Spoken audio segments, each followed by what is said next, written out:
সেজদায় যাওয়ার সময় হাত আগে পড়বে নাকি হাঁটু আগে, দয়া করে একটু বলে দিন। এই সম্পর্কে দুই রকমের হাদিসই আছে। কোন কোন হাদিসে আছে নবী করিম সাল্লাল্লাহু আলাইহি ওয়াসাল্লাম সেজদা যাওয়ার সময় আগে হাত ধরে রাখছেন, এরপরে হাঁটু ফেলেছেন। আবার অনেক হাদিসে তার বিপরীতটাও আছে। ইমামে আজম আবু হানিফা রাহিমাহুল্লাহর মাযহাব হলো, তার দৃষ্টিভঙ্গি হলো দ্বিতীয়টা, অর্থাৎ আগে হাঁটু পড়বে তারপরে হাত পড়বে। এক্ষেত্রে যে হাদিসে আছে আগে হাত পড়ছে পরে হাঁটু পড়ছে, ওইটার জবাবে তিনি বলেন হয়তো নবী করিম সাল্লাল্লাহু আলাইহি ওয়াসাল্লাম তখন শারীরিক অসুস্থতা ছিল, সেজন্য এরকম করেছেন। বাকি দুইটার সপক্ষে কি আছে? হাদিস আছে।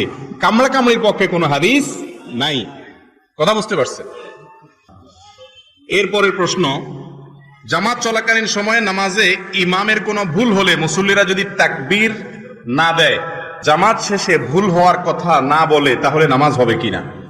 প্রথম কথা হলো তাকবীর দিবেন না, এটা ভুল প্রচলন। এদেশের 99% মানুষ এই ভুলটা করে। সেটা হলো ইমামের কোনো ভুল হলে মুক্তাদিরা পিছন থেকে কি বলে তার ভুল ধরাবে? লোকমা দিবে কি দিয়া? সুবহানাল্লাহ, মাশাআল্লাহ। আপনারা তো জানেন, দেখা যায় সব শিক্ষিত এবং দিনদার এবং আলেম ওলামা মানুষ এখানে, মাশাআল্লাহ। কিন্তু এদেশে বেশিরভাগ মানুষ নামাজের পর পিছন দিয়ে কি বলে? আল্লাহু আকবার বলে। নবী করিম সাল্লাল্লাহু আলাইহি সাল্লাম বলেছেন, আত-তাসবিহু লির-রিজাল ওয়াত-তাসফিকু লিন-নিসা।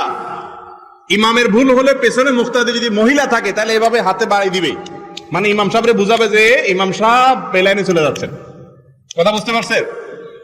আর পুরুষ যদি থাকে তাহলে বলবে কি? সুবহানাল্লাহ। আমরা বলি কি? আল্লাহু আকবার। আল্লাহু আকবার হাদিসে নেই, হাদিসে আছে কি? সুবহানাল্লাহ। এর আমলও খুব একটা চালু রে আমাদের সমাজে, জানেই না মানুষ। এটা হলো প্রথম কথা। দ্বিতীয় কথা হলো, ইমাম সাহেবের ভুল হয়েছে, মুক্তাদিরাও লোকমা দেয় নাই, নামাজ শেষ হয়ে গেছে, এখন কি করবে? উত্তর হলো, দেখতে হবে ভুলটা কোন ধরনের। যদি ফরজ ভুল হয়ে থাকে, ফরজ তরক হয়, যেমন ইমাম 4 রাকাত 3 রাকাত পড়ে সালাম ফিরে ফেলেছে, তাহলে তো নামাজ আবার পড়তে হবে বা ওই রাকাত পড়তে হবে। আর যদি ওয়াজিবের ভুল হয় আর সবাই কেবলার দিকেই ফিরে থাকে, তখন স্মরণ হয়, তখনও যদি লোকমা দেয়, ইমাম সাহেব যদি কি করে সুজদা দেয়, তাহলে নামাজ হয়ে যাবে। আর যদি হাঁটা চলা করে কথাবার্তা বলে তারপরে মনে হয়, তাহলে আবার নামাজ পড়তে হবে। আর যদি সুন্নতের ভুল হয় তাহলে সেক্ষেত্রে কিছুই করা লাগবে না, নামাজ হয়ে গেছে ইনশাআল্লাহ। এরপরে প্রশ্ন হলো, জুতা পরে জানাজা নামাজ পড়া যাবে কিনা?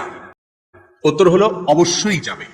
আমাদের দেশে জানাজা নামাজে দাঁড়াইলে সবাই গণহারে জুতা খুলে সামনে রাখে, ঠিক না?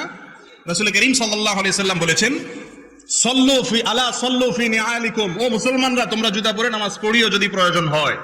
কারণ ইহুদিরা জুতা পরে নামাজ পড়ে না, জুতা খুলে নামাজ পড়াটাকে জরুরি মনে করে। তোমাদের কখনো ঠেকায় পড়ে গেলে দরকার হলে জুতা পরে নামাজ পড়তে পারো। জানাজা নামাজ তো বাহিরে পড়া সুন্নত, মসজিদে না। তো বাহিরে নামাজ হলে জুতা পরেই নামাজ পড়ার কথা। তবে হ্যাঁ, জুতার নিচে যদি নাপাক থাকে, আপনি একটু তলা দেখলেন, নাপাক আছে দেখলেন, তাহলে জুতা খুলে রেখে আপনি নামাজ পড়েন, বা খুলে তার উপরে নামাজ পড়েন, নামাজ হয়ে যাবে।